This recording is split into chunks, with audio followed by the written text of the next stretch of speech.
Welcome everyone.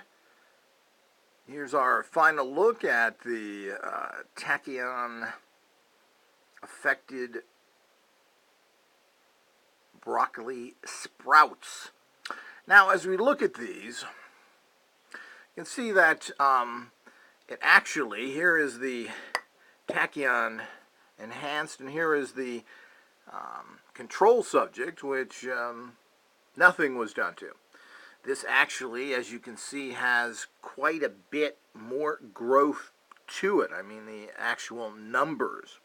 Now, as we go over to here, we can actually see that the growth is not as dense or as much as the non-control.